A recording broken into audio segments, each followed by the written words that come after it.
Welcome to the Introverted Doctor podcast, dedicated to uncovering myths, mistakes, and misconceptions that holds healthcare professionals back from living their best life at work, home, and play. In each episode, we focus on different aspects such as communication techniques, mindset, routines, habits, and behaviors, with the goal to show how to eliminate anxiety, trip-ups, and unwelcome results that come from ineffective communications.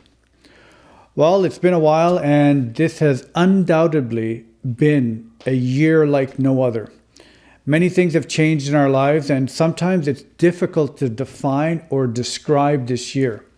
For myself and many others, I know 4 words that describes this year, and those words would be a year of reassessment, restructuring, a year of growth, and year of choices.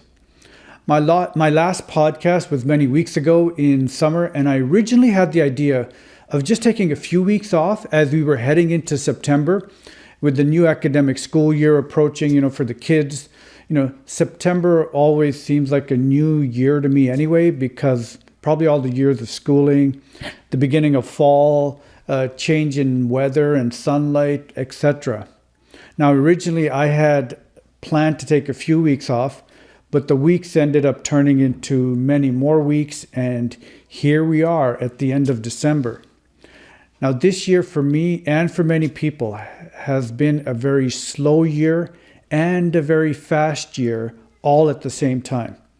It's an odd paradox because we all had to hurry up and be patient, wait and watch as the nuances of the pandemic unfolded. Anyway, so let me tell you one reason why I've been delayed in getting back to the podcast. And this kind of goes back to what I think this whole year is all about. So the first word to describe this year has been a year of reassessment.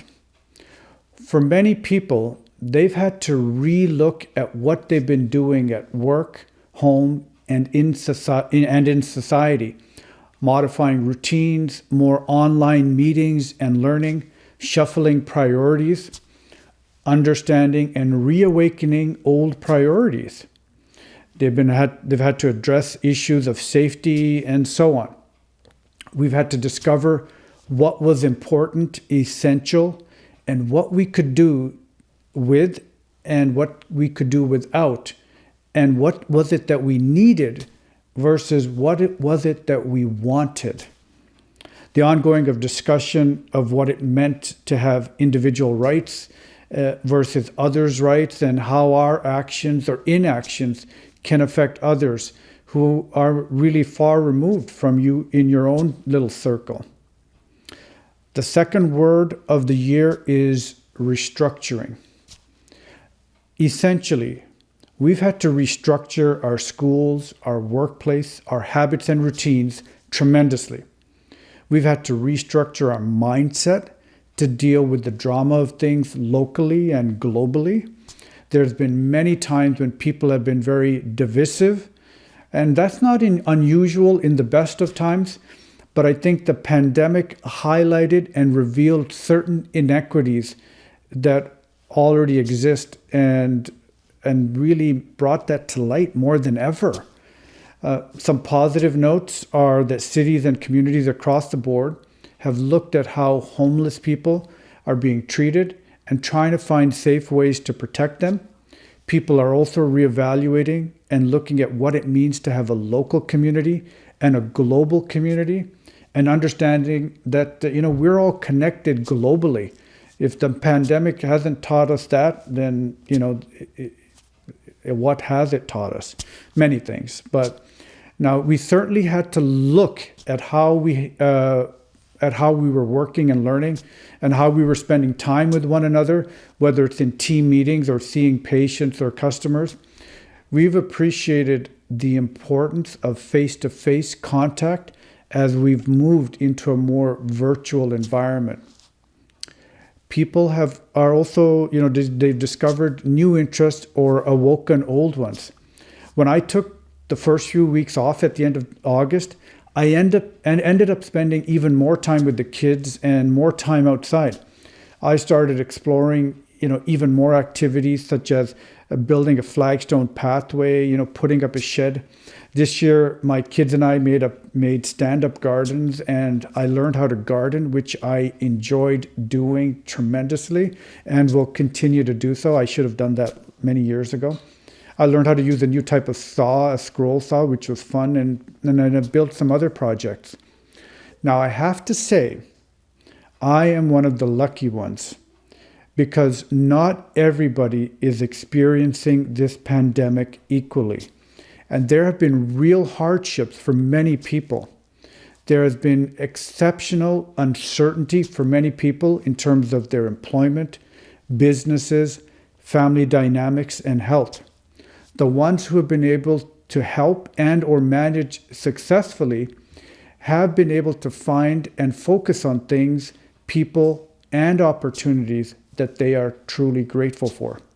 They've learned about the importance of how important it is to have a mindset of gratitude, and which is really necessary as the year moved along. So growth had to have happened in some shape or form. People who've tried to grow and improve did better than those who couldn't get out of self-pity, anger, fear, or felt more comfortable complaining. So this year is also a year of potential growth. I'm not trying to say that this is easy or always possible, but sometimes the resources are not equally available. But ultimately, it is a matter of trying to find ways of choosing to change our mindset into a negative one to a more empowering one. And the final word that reflects this year, as I've already mentioned, which really undermines everything we do, is that this has been a year of choices.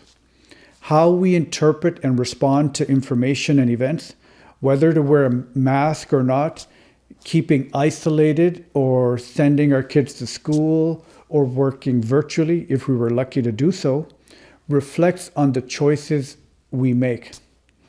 Ultimately, our outcomes are a reflection of our micro decisions we are making on a consistent basis. So I'm reminded of the different types of experiences we can have. And I first heard this from Tony Robbins, and this is really the core part of this podcast. And really there are 4 types of experiences. Class 1 experiences. These are experiences that feel good for you, are good for you, and are good for others and serve the greater good. So an example of this might be exercising. Now, if you like exercising, it feels good for you, it is good for you, and it's good for others and the greater good. As you can be in better shape, you function better, and you'll be able to serve and do the things that you want to do more efficiently and more effectively. Class 2 experiences are experiences that don't feel good, but they're good for you, good for others, and serve the greater good. Exercising, again, could be an example of this. I mean, you may not like exercising, but you know you have to do it because it improves your health.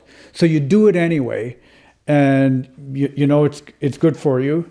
It helps others, and it serves the greater good because you're just able to have better energy. And so that's what we call a class 2 experiences. Now, class 2 experience can turn into a class 1 experience. After a while you've been doing it, and then all of a sudden something you didn't like, you actually start to enjoy it. Class 3 experiences are experiences that feels good, but it is not good for you, it does not serve others, and does not serve the greater good. An example of this could be excessive use of alcohol, using drugs, stealing, yelling at someone. It may provide a certain level of certainty or feeling that you desire, but it's not good for you. It's not good for the other people in your life, as you're not performing or connecting with them more eloquently. So for example, you may yell at someone or your kids, and it might be cathartic, and it provides a certainty and a sense of security and or significance, but it's not a great way to communicate to another person or connect with them. You're diminishing the quality of the interaction, and ultimately it affects the relationship. Class 4 experiences are experiences that don't feel good, they're not good for you, they don't serve others, and they do not serve the greater good. Examples of this could again be using drugs, alcohol, yelling, stealing, all those types of activities that you may do or may be addicted to, but it doesn't feel good, but it provides a certain level of certainty and security. It's something that you know, and it becomes a pattern of behavior that you just run either consciously or unconsciously. So everything we do falls into one of these types of classes. There could be some modifications, but generally these are the 4 ways to think about the different experiences.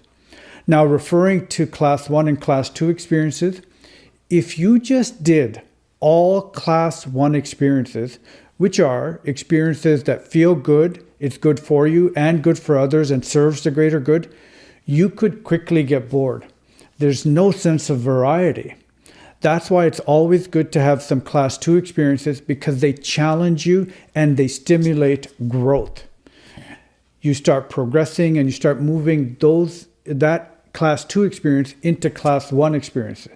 That's why growth is so essential in our life, and growth is an essential human need that we all need to experience, a greater sense of vitality and just joy in what we do.